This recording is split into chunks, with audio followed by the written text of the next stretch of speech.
It's a Guy Jeans podcast. Hey, you guys, welcome to the show. I'm your host, Guy Jeans, and I wanted to let you guys know I've been off for a little bit. Been doing a lot of work on the river, guiding folks on the river, teaching them fly fishing and that sort of thing. So I've been real busy for the last few weeks, but I'm back and I've got a great show for you this week. My guest today is Richard Murphy, and he is the CEO and founder of Emancipated Talent.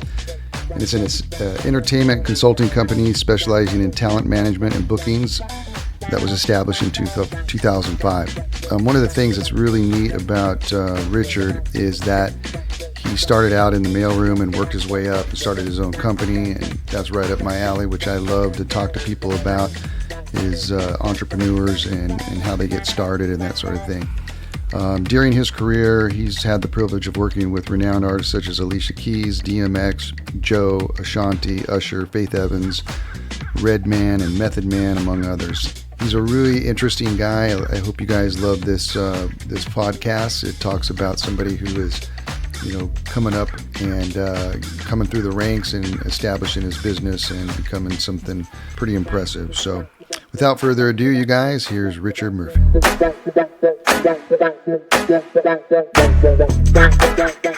Rich, this is Guy. How you doing? Guy, I'm great, man. I'm blessed. I woke up this morning. That's the hardest part of my day. I love it. All I got to do is wake up. The rest of this stuff will figure itself out. That's right. That's for sure. I'm super stoked to have you on my podcast. I'm reading your bio, and you started out, working in the mailroom, and it's right up my alley. I love talking to people who have built their careers and starting out at the bottom and then work their way up. So let's get into it, man. How did you get into talent management? Let's get into it. So so like you said, I started my career. Look, well, let's start from the beginning. Yeah, I had aspirations of being a talent myself. I'm a amateur singer, songwriter. I started out as a kid DJing, and some of the couple of friends I hung out with in junior high school and high school, we put this rap group together. We almost signed a management deal or management contract with a gentleman, but my father was like, I'm not happy about you going into a career of rap. So he didn't sign the contract as we were minors. But anyway, I wound up going to college in Florida. I went to the Art Institute of Fort Lauderdale, just pursuing my, what was in me is, just music and, all of that. And then I went there, graduated, came back home. My father owned a nightclub in Levittown, Long Island. I was born in Brooklyn. We moved to Long Island when I was about 10 years old. We grew up there in Uniondale. And so when I came back from college, my dad had this club. So then I was working at the club. Like, me and my friends, we were the cleanup crew during the day. And then at night, I was like working as a bar back or what have you. What's unique about me and my story is that I have a famous relative. So my relative was a client at ICM, International Creative Management, which no longer exists because they were acquired by CAA or Creative Artists Agency. But basically, that allowed me to get a shot at interviewing for the agent trainee program there. So I went, did the interview, got accepted, what have you. That back in the days, that used to be the go-to. Now, you can just go straight to being an assistant. But back in those days, and I'm talking about back in 1993-ish, you had to go through the agent trainee program. So I started in the mailroom. I was there for about 6 months, just delivering packages and delivering mail within the company and all of that stuff. And then the next move for me was going into the contracts department, where I learned how to issue contracts. And, by putting in that, kind of doing the data entry for the contracts, I started learning deal points and how to basically what a guarantee was, what a guarantee in a versus deal was, right? Like if somebody pays you X amount of dollars, that's your guarantee. Or a versus would be, all right, well, here's your guarantee, but if you do better than that, right? So it's either you get your guarantee or you get, versus a percentage, and whichever is the greater, then that's what your payment would be. So I learned that early on, and then I went from the contracts department to finally sitting on an agent's desk. Now, back in those days, and still to some degree these days, there weren't a lot of black agents in the business. I mean, they were there, but not not in mass, right? So for me, I was an R&B hip hop guy. There was only one guy in the New York office whose desk I could sit on or what have you. And luckily, coincidentally, whatever it is, his assistant decided that she didn't want to do this anymore and she was going to move on. And that was my shot to get in and sit on his desk. And I sat on his desk for about 3 years before they promoted me to junior agent. Then I went from junior agent to full-fledged agent. And I spent about 12 years at that agency, 8 years as an agent. Mm-hmm. And there I'd worked with, a lot of acts, like Alicia Keys and DMX and Ashanti and Ja Rule and Usher and, you name it. If they were at the agency, I touched them. So, and then what happened was in about, 2003, 2004. All right. So for me to, all right. So, I was kind of being coy about my relative. All right. So my first cousin is Eddie Murphy, right? Oh, okay. So his brother, Charlie Murphy, also my first cousin. Charlie was a client at ICM at the time, but he wasn't getting any attention. Charlie, by that point, had become an actor and he was a writer. He had sold some scripts here and there, what have you. But during that time that he and I were talking and whatever was right around the time that he was shooting Chappelle's Show stuff. Okay. Right. And he would call me up and we, first of all, Charlie, as everybody knows, great storyteller, whatever. So he would call me at the office checking in. Hey, look, seeing if there's anything out there, any work, any whatever. And we would sit on the phone at a minimum an hour, because after an hour, I would have to cut it off. But for that hour, he was telling me stories, whatever it was, karate, this, that, whatever. And for an hour, I was laughing hysterically. Didn't realize at that time that was like his skills, like his just that ability to tell a story. I was just laughing. Then he calls me one day and says, yo, we shot this sketch, Chappelle's Show, blah, blah, blah, blah. It's coming on tonight. Make sure you watch it. We did this sketch about Rick James. So I'm like, all right, cool, whatever. Yeah. I go back home that night. During that time, my father and I shared a brownstone in Brooklyn. I'm on the bottom level. He's on the top level. I go to my father. My father's Uncle Ray. Now, some people may know who that is or whatever. If you look at some of the movies that Eddie's done, Uncle Ray has been in Harlem Nights, Coming to America, a bunch of stuff. So I go to my dad. I say, hey, look, Charlie's going to be on Chappelle's Show. He's I don't know. He's doing some sketch about Rick James or whatever. So, hey, can I curse on here? Oh, yeah. Yeah. Okay, so my father says to me, he said, yeah, Rick James, that motherfucker. I remember the time that he came to the house and stomped on Eddie's couch, whatever. And I was like, what? Get the fuck out of here. He was like, yeah. And then, so I go to my apartment, whatever, downstairs to go watch it or whatever. And then, so when it unfolds, everybody knows how, most people know how the Chappelle Show, Charlie Murphy True Stories unfolds with Rick James or whatever. So now in my head, I'm like, wait a minute. My father hadn't seen this. So I know that this is not just this is real, right? Like this really actually happened. And I no lie, the next day my phone was blowing up and everybody was asking for Charlie Murphy appearances or whatever. And I was like, what the hell is going on? And that, and I'm going to business meetings, maybe we're going to a restaurant or whatever. And I can hear people off in the distance saying, Charlie Murphy. It was a cultural phenomenon. And I was like, yo, what the fuck is going on? Right. Right. Yeah. And then, so I told him one day, I was like, yo, we got to fix. I said, yo, people are calling for you to show up and appear and do it. He said, but I ain't got no show. And I said, we got to figure out one. And then he connected with Donnell Rollins, a.k.a. Ashley Larry, and Donnell started, he challenged him to go on stage and do stand-up. And he started kind of going through the circuit and doing stand-up. And then eventually he wound up going out on a tour called the I'm Rich Bitch tour with Donnell and Bill Burr. Oh, no. And what wound up happening over some time was at that time, both Donnell and Bill, Bill wasn't the Bill Burr that we all know now. Bill was, working comic or what have you.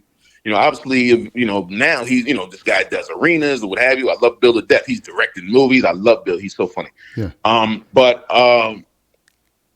eventually we realized as a business that Charlie was the draw. So, then we started developing Charlie as the headliner and what have you. And then it just got to a point for me where there was a money thing, but also there was a lot going on internally at ICM, within the upper brass, and it didn't feel like the same place I had grown up, right? Like my first foray into the business, where I had grown up, there was people who were warring against each other, internally, what have you. It just didn't feel like home. So it came a time when my contract was up. I wanted to renegotiate. We couldn't see eye to eye. We separated amicably. And then I started my company, Emancipated Talent. For several reasons I call it, well, the one reason I call it Emancipated is I felt freed, right? And Emancipated is but I felt freed, unshackled, and able to do what I wanted to do, right? So if you work at an agency, you can't be a manager legally. And there's another things that, just are prohibitive. So that's why I was like, I'm emancipated, because basically I could do whatever the fuck I want to do. And that allowed me to be able to get into comedy. That allowed me to be able to get into film, television, and, kind of just broaden my horizons as far as what I wanted to do in entertainment, because I felt like I had the skills to do everything and or anything that I wanted to. So I started managing Charlie. That's how I got into talent management. I love it. It's okay. Let me make sure I got this family tree right. So your dad is Uncle Ray. Correct. And so Uncle Ray is related to Eddie Murphy's dad, or his brother? Uncle Ray is Eddie's uncle, Eddie and Charlie's uncle. Oh, okay. Their father and my father were brothers. Got it. Okay. There were 6 siblings. Okay. My father and their father, I believe, were the 2 youngest. Okay. And then Charlie is your cousin as well? First cousin, yes. First cousin. Okay. And that is Eddie's bro. That is Eddie's older brother. Got it. Okay, cool. Okay, so I remember Eddie doing a skit like when he was a little kid, and like acting out when he was a little kid, and stuff. Were you around? Mm-hmm. Were you around when were your cousins? Were you guys all kind of like hanging out with each other, kind of? So I'm younger than all of them. Oh, are you? Okay. My older brother, Ray Jr., he was around the same age as Eddie and Charlie. Okay. And they used to hang around each other growing up. I didn't start hanging out with those guys probably till I was about 13, 14 years old. During that time, my father started working for Eddie. He was like head of security. He brought my brother on. So I didn't really hang out with those, but it's like, those are your big cousins, your older cousins or whatever. Yeah. Probably I didn't realize that Eddie was famous, during the SNL days. I didn't realize that. Maybe I was about 8 or 9 years old, where it clicked. It was like, oh wow, right? Your cousin's on TV, like you know what I'm saying? Yeah, that's cool. So it wasn't until then, and then when we moved to Long Island, I remember it distinctly. I came home from school, and there was like 2 limos in front of my house, and I was like, what the hell's going on? I walk in, and there's Eddie and his people or whatever sitting at the dining room table talking to my father, because he was asking my father to come and work with him. My father had always supported Eddie during his career as a young comic or what have you.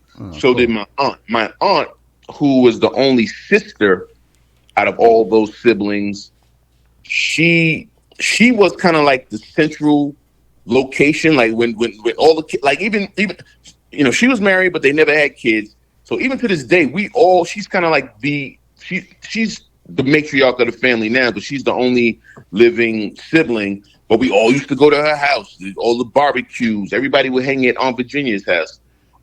So Eddie, my brother, and Charlie, they would get together on weekends and hang over there. My brother still works with Eddie to this day. Mm-hmm. Yeah, so it was just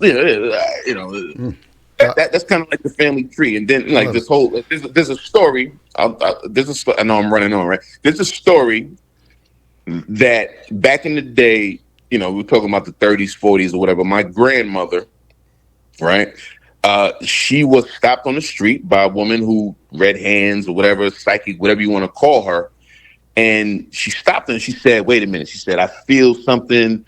And, whatever she said to her, basically, long story short, she said, there's somebody in your family who's going to be world famous. Their name will be in lights and they're going to change the world. Aww. And my grandmother, who I never met, she had passed before, before I was born. She was so shaken and taken aback by it. When she came home, she told all the kids what happened or whatever. And then immediately my father and all his brothers and sisters went out, started taking tap dance lessons, piano lessons, and whatever.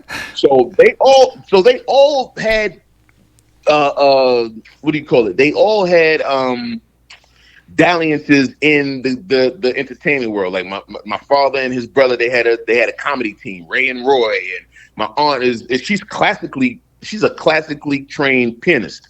Mm-hmm. So they all, like that comedy gene, the music gene, the entertainment, all of that's in the bloodline. Yeah. Right. But unfortunately, it wasn't them. Eddie was the one, and then eventually Charlie. Mm-hmm.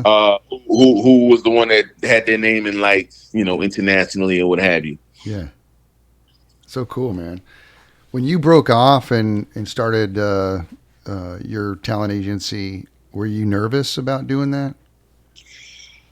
I was unsure because this was a new thing for me.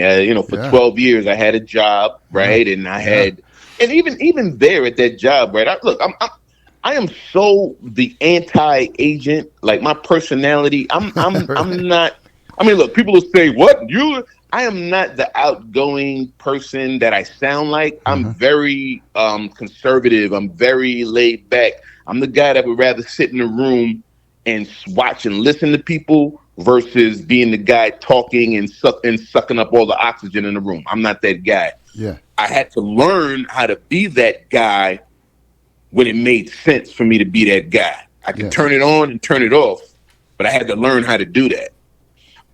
So when I stepped out on my own, I was unsure. I was just like, I don't know what I'm about to do. I don't know all I know was that I believed in my cousin, Charlie, and that I was going to do my best job to protect him and help build his career.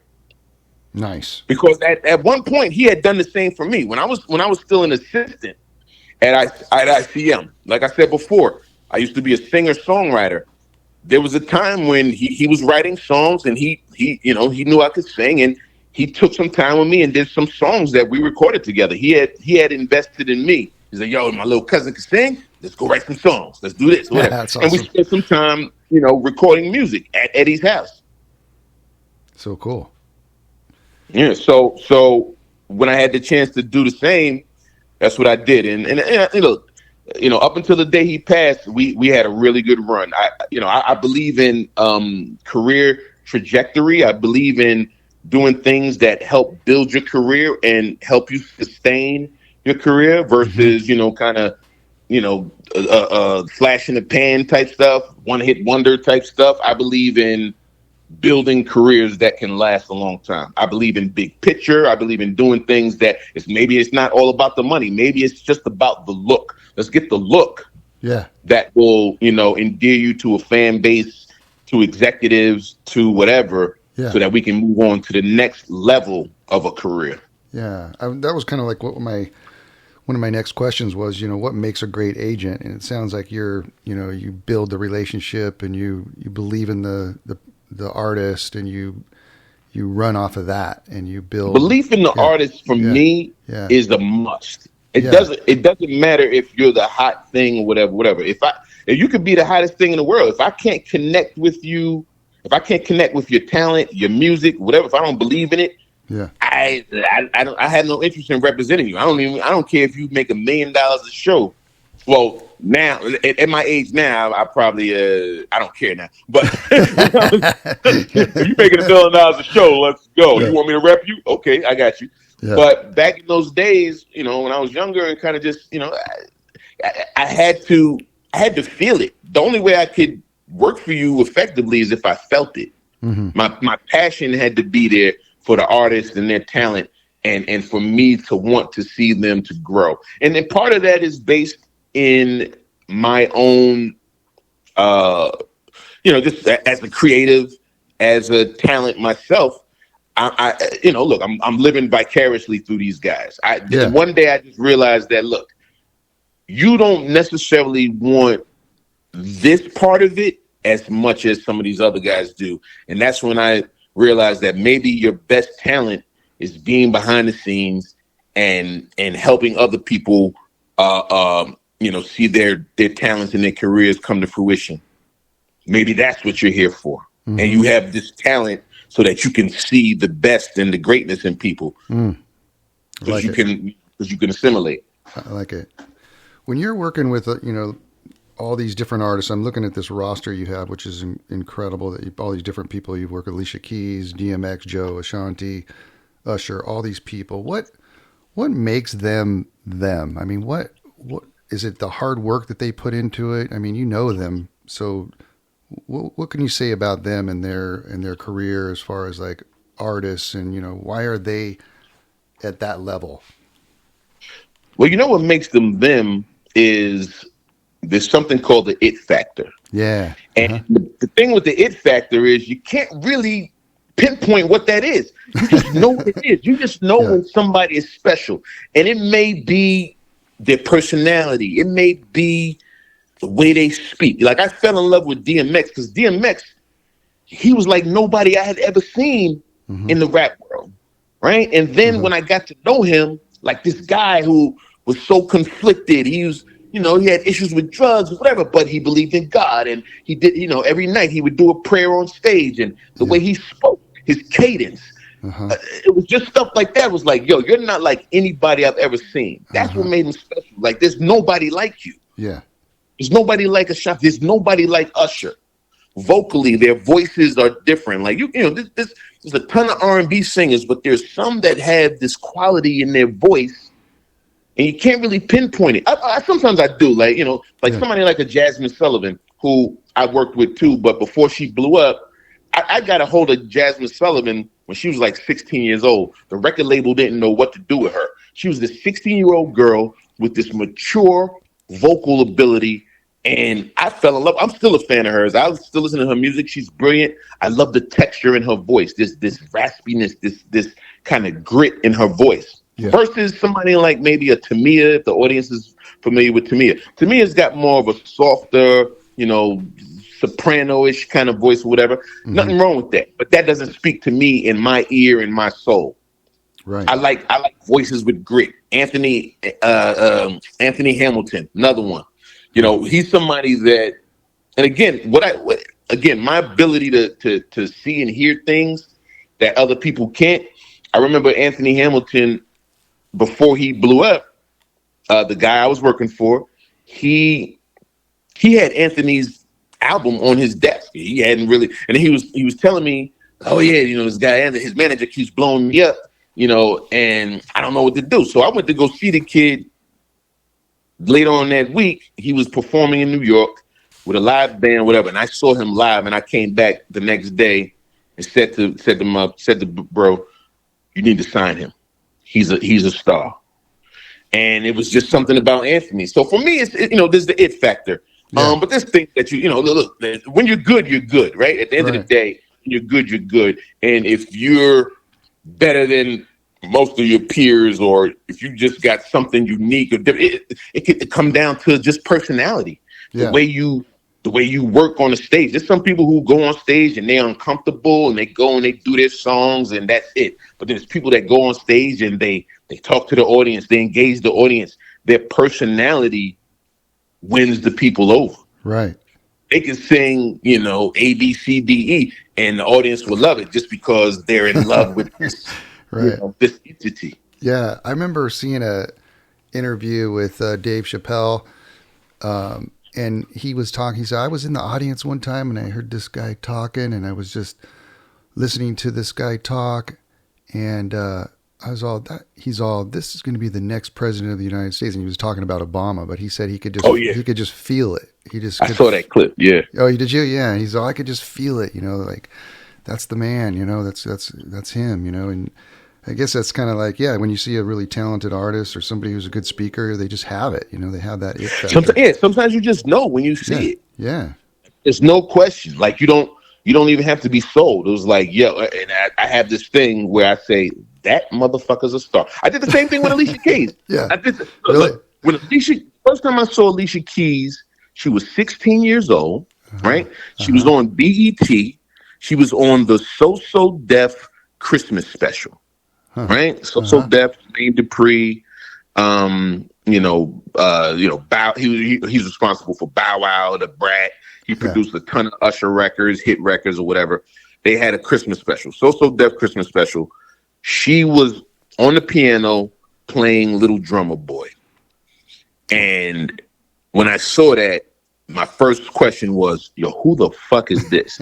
The next day I went to work and started doing research. And I wasn't an agent yet. I think I was a junior agent then. I don't even remember. Yeah, I was a junior agent because they had me in this little fucking small ass office. Like it was like a closet.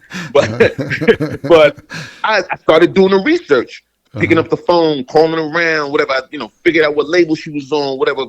Then I got the information to the manager and started. And this was maybe 2 to 3, maybe 4 months before her first single, "Fallen," came out. And I started just talking them up and whatever, and they had given me the lane to work with her. And I started talking to all my buyers, all the promoters, like, this girl, Alicia Keys, because I knew. And, what's funny is, experience is very important in business and what have you. Because ultimately what happened, I didn't wind up signing her. I was so early on it. And then by the time everybody caught up, then I had senior agents at all of the big agencies, and I mean like people who have been in the game 20 years, and I'll be honest, they out agented me, meaning they kind of knew all the tricks and what to say and how to get her to come on board with them. So I wound up losing her just because, and then at that time too, I don't think ICM knew, or I didn't know that I could use the resources to a level to get, what I'm saying? Like I didn't have support. I didn't have the film and TV team together to say, hey, look, let's set up a meeting and sign this act, whatever. That was just me being a new agent and not knowing how to use my resources. So these guys came in and what have you. They wound up signing whatever. But guess what? When Ashanti came up, I said, no. This is what we're going to do. And I pulled out all the stops and I wound up signing her. And I've been working with her for the past 20 years. And we've had our biggest touring seasons the last 2 years. She's made the most money she's made on tour with me in the past 2 to 3 years. And, that's awesome. That's just a testament to my dedication. Yeah. Because I care about my clients. Shanti's family to me and the whole team and Stefan and her mom and everybody. They're like we've been working together to build something, so very cool. Very cool. That's the way I work. So when you do a tour like for Ashanti, how does that work, man? Do you you set up all the dates and you're doing all that? I mean, that's a big project, right? It varies. It just varies the way you do it. I can personally roll up my sleeves, get a veils, put dates on hold, put buildings on hold. Okay. Either get a building to make an offer, or get some local promoters that'll pick up the data, what have you. In most cases, what's happened is I've built relationships with, local promoters at Live Nation or AEG or who have you, and I'm able to sell this thing, and we're able to build it. So then I kind of use their network to find holds and avails for buildings. And then, we started, with her, what happened was she had taken a break from music. She was doing some on and off Broadway plays. She did some TV, some movie stuff or whatever, because she was having some issues in the music world. When Murder Inc., her record label, kind of got in trouble with the feds, and just things got really funky. So she, just looked at another avenue to express her talent or what have you. During that time, we kind of, it was a low period, right? And she wasn't making the same kind of money. She wasn't doing as many shows, whatever. Then she wound up putting out an independent album on E1. And from there, it was just kind of like, yo, Rich, we need to go to work. So by this time, though, I was heavy in the Charlie Murphy world. I was heavy in trying to, cut deals for TV shows and, put him in movies like Lottery Ticket and all of these other things. And so I just kind of rolled up my sleeves and got back into it. And then what happened, what the turning tide was for her at that time was I realized that she and Ja Rule were having the same kind of issue, right? When it came to how they were how people saw them and what have you. And I said, well, you know what? Why don't you guys come together and work? You got several songs together, because I've always had this vision of being able to do a show that was not the your contemporary show where you come out, you do a set, then the next artist comes out. I always had this vision of kind of mixing the show and programming it where it's just constant music. You just keep rotating talent in and out. Nice. You don't break it up, right? Yeah, almost like dialing, rolling down the dial of a radio station, right? Yeah. And I had proposed that to them, and nobody wanted to do it. They were like, nah, she's gonna do her thing, and she was like, no, let him do his thing. So what happened was I had an opportunity to put them both on the same show for a run of dates in Australia. And I just booked them separately. I let them know that they were both going to be on the show, what have you. And what I had envisioned, it came together, quote unquote, organically, because when they were there in Australia, then they realized, like, well, if we're going to be here, we should do our songs together. And that was the birth of the Ashanti and Ja Rule package, or the Ja Rule and Ashanti package, however you want to, we had to have two different versions of the billing because egos. But I was going to ask you about that, man. Yeah. We had to do that because it's like, I believe I'm this, and I put her on, and then I did this, and so it's just like, all right, but we'll give you guys both the look. Yeah. But we went from there, and then came to the States, and then we did some dates with AEG. And just started building it up, and started building their audience and selling more tickets and making them more money, what have you. That was about a 6-year process. And now from the time we started out, we quadrupled their money and their ticket sales. Damn, that's different than the Cash Money Rough Ryders 30 City Tour? Totally different. Totally different. The Cash Money Rough Ryders was before that. So let me be clear about that, because I know it says it. What happened was, again, like, I was a big fan of DMX, and so Rough Ryders, all of that stuff, the locks. I was the young kid listening to all of that. Okay. And then I was listening to Juvenile and Back That Ass Up and all those type of records or whatever. Yeah. And just being having an initiative to make phone calls or whatever. I was calling Baby and his brother, and I was trying to call them direct. I'm a young kid. I don't know no better. Like, yo, yeah, they're the CEOs, but whatever. Like, I'm trying to get this done. But at that point, I was still an assistant when we did the Cash Money Rough Ryders tour. And what I did was I had envisioned that, and I said, what if we did this tour with these two acts. I mean, with these two entities, right? And my bosses was like, "Yeah, that's good. Let's go. Let's set it up." So I made the calls and got people in the room or what have you. But again, I was still an assistant at that time, so I never got any real credit for it, and that's fine, you know. But I remember Cash Money coming to our office in New York. I remember Baby and Slim and probably about 20 other dudes who I didn't even know who they were. I remember me and my boss going to the liquor store and buying a case of Cristal, and I remember that we didn't have time to chill it, and you know, we was in the office kitchen, and I was pouring, you know, put ice in Dixie cups and pouring champagne for these guys. It was so crazy. But we got them to sign, and we got Rough Riders to sign, went out, did that tour, and that was the first hip hop tour of that magnitude. And, you know, yes, absolutely. I was very instrumental in making that happen.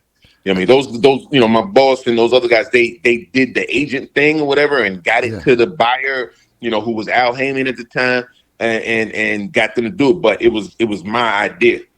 Can you, do you have any story? Do you have any, oh, sorry.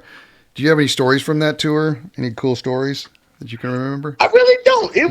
I can't think of anything nothing really crazy. Like, it was just one of those things where it's like, for me, it was just like great to see it happen. I mean, look, all right. The only probably crazy thing I could tell you is when when Cash Money did Back That Ass Up, there was a lot of girls that went on stage and was backing that ass up, and a couple times they dropped their drawers. They went crazy. Like that. With that many, but like with that crazy many, backstage, nothing like out of the ordinary. Yeah. I mean, with that many artists too, that's a lot of organization, man. A lot of logistics going on. Absolutely. I mean, just all the different buses, right? But it was. I'm gonna tell you, I think that's why it was successful, because there was no violence, there was no nothing. Because remember, this is around, you know, it's still early hip hop for the most part, right? Yeah. You know, and buildings, promoters being afraid of it. Being afraid to insure it because they had this thing where they thought it was going to be violence, but there was none of that. Nice. There was none of that. This was the evolution of hip hop touring.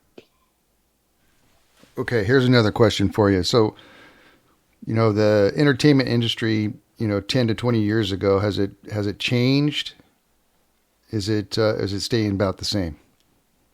What's changed? Yeah. What's changed? The talent fees. You know, especially like in the hip hop world. Look, you know, look. Of course, ticket prices have risen rather. Look, when I first started, rappers were getting like $5,000 a show. Now you've got rappers who make anywhere from $250,000 to $500,000 a show, sometimes $1 million. So the economics have changed. Sure. Level of ticket sales have changed. Obviously, the music has changed and evolved. What hasn't changed are egos. The ego is something, you know. I remember when there was a time when rappers would say, or not even rappers, just any artist would say, well, I have my record is at this position on Billboard or whatever, so therefore I deserve X amount of dollars. And the problem for me is like, yo, look, the record business and the touring business, two different things. Just because you sold X amount of records or because you have a hot record or a #1 record or whatever, that does not necessarily translate into ticket sales. Because somebody bought your record don't mean they're going to buy your concert ticket. Right. Period.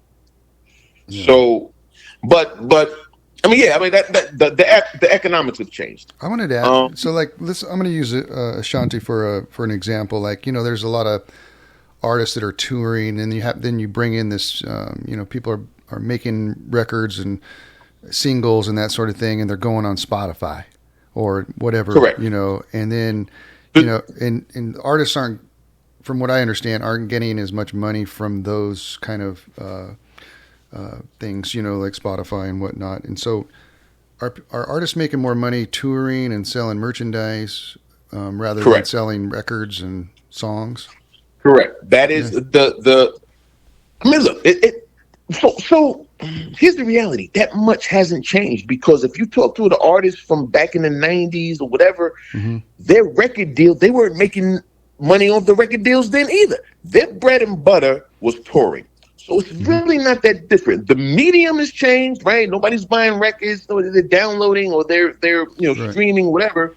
But at the end of the day, the artists, unless you were an established artist who was able to renegotiate their original bullshit deal and get a bigger percentage or whatever, but that much hasn't changed. If we remember stories of TLC and all of these artists who said, "Oh, we're broke. We're the biggest stars in the world, but we're broke." Right. So that much hasn't changed. What's changed is the ability for the artist to control their destiny, one, with the social media and to promote themselves. Now, I don't, especially for an established artist, I don't need label per se. I have a name, I have an entity. I can use social media to my advantage and do what I need to do. Now, for new artists, I believe they still have the same challenge, right? If you're a new artist and you use social media and whatever, you're independent, whatever, you're gonna still have those struggles. But if you connect to a fan base, that fan base will eventually support you and you'll get your revenue or what have you. And if you're an artist signed to a label, well, then the label is signing you to a 360, because now, their revenue stream is different. They don't sell hard albums anymore, or CDs or what have you. So it's down to downloads. And, we look at, back when I was a younger guy, the days of selling 1 million, Ashanti sold 500,000 records in her first week, right? Artists like Lil Wayne, at his height, 1 million in 50 Cent, Kanye, 1 million records in 1 week. We don't have that anymore. Right now, at the most, the highest, could be 100,000, 150,000. Wow. And that's considered successful these days. Interesting. Well, I got 2 more questions for you. If somebody wants to get into the entertainment business, whether they're an artist or a businessman like you, what advice could you give them? Don't do it. No, I'm just Don't do it. Yeah. Don't do it. Now, my advice is this. If you really have the heart for it and you really love it, then that's got to be your beacon. That's got to be the compass that you use, and then you do what you got to do to get into it. Yeah. If you're doing it because you think it's cool, you think it's glamorous or whatever, it's not. It's work. Yeah. It's work. You have to work, and it's not going to be easy. And I tell that to artists alike. Like, yo, look, do you really want this? Because you have to be prepared to not become rich and famous. You got to love this, and you got to want to do it because you love to do it. There may not be a pot of gold at the end of the rainbow. It just may not be. It's a flooded industry. There's everybody in the world wants to do it.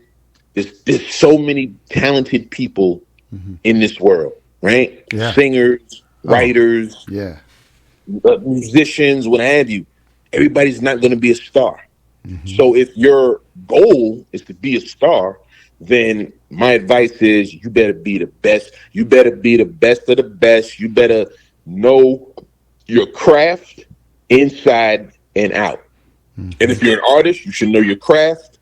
You should also know your business, or be smart enough to know to bring the right people on board with you who can handle your business. Because at the end of the day, and I always say this too, it's like, look, I know what I don't know, and that makes me smart. I know what I don't know, and therefore that allows me to work with people who can fill in those gaps and those holes. Nice. I don't know everything. I don't. I haven't had the experience in everything. I can't. Yeah. So, and we can't do anything without a team. We can't.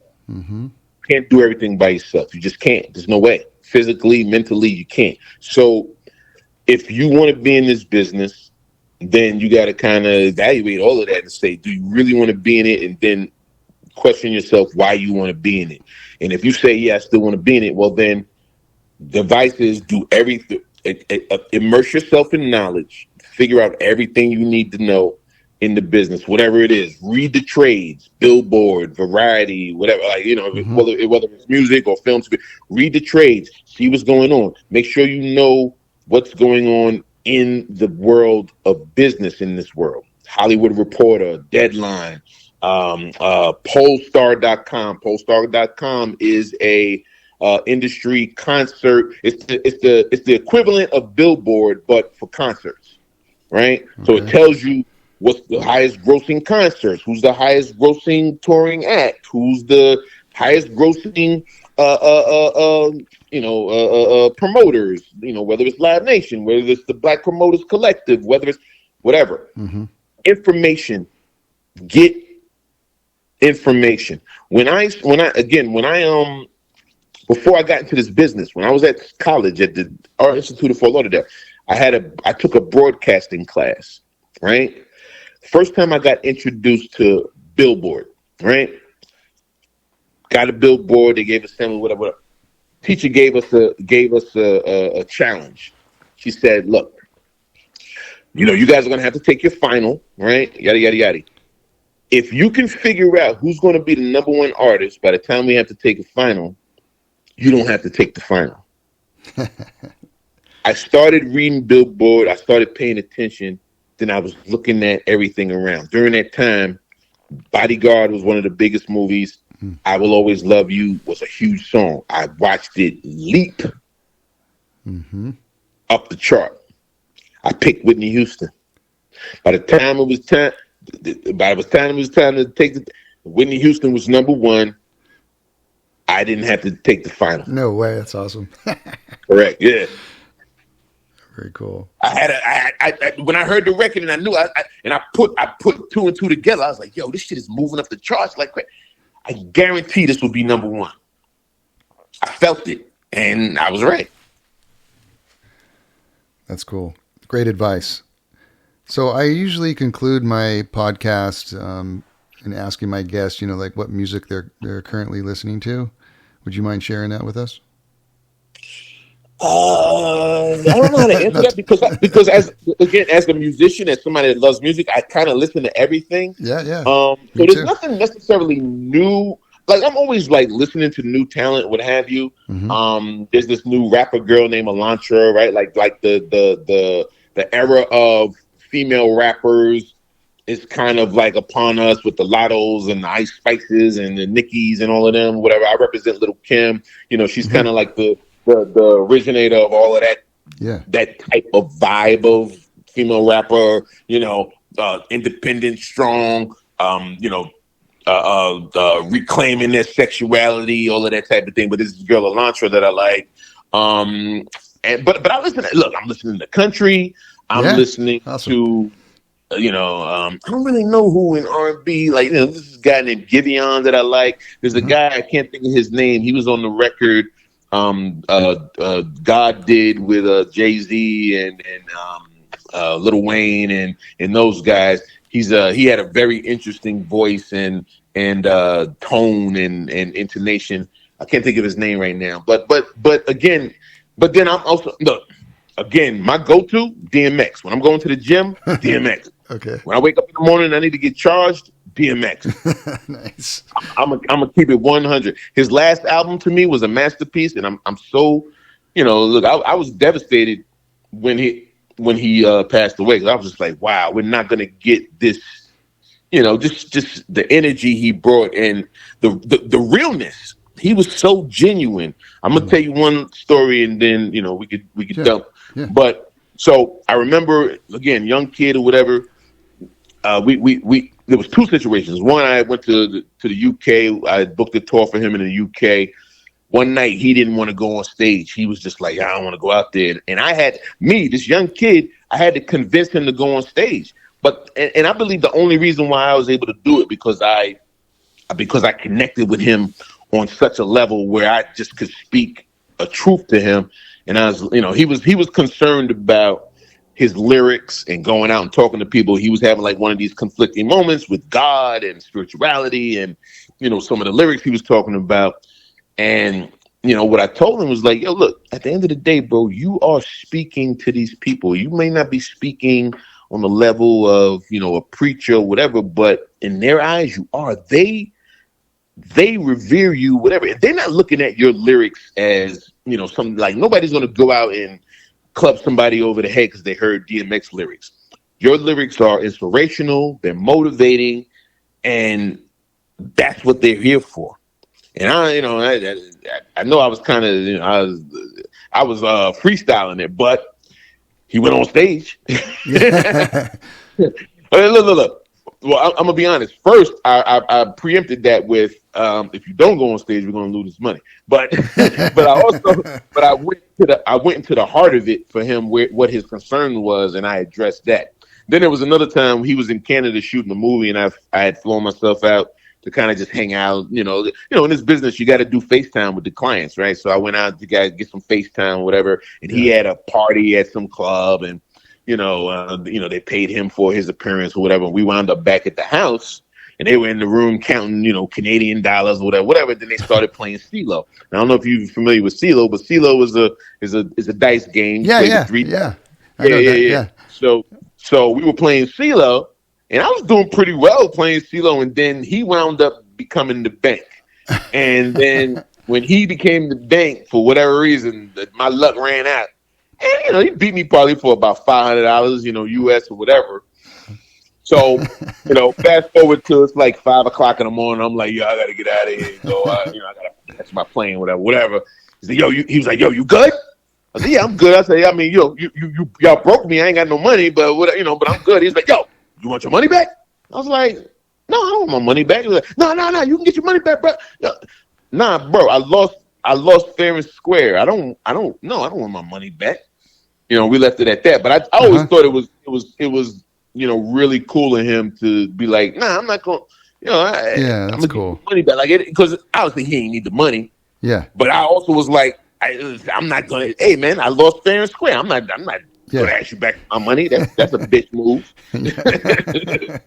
But that's just another reason why I'm always endeared to him, man. He was just a really, really genuine and good dude. So yeah. On any given day, on every day, there's at least one DMX record that'll play in my playlist. Absolutely. Nice. Well, Rich, what a pleasure, man. I learned a lot. You're exactly what I like to have on my podcast, and just motivating people. People will listen to this and be super inspired, man. So I really appreciate you being on my podcast.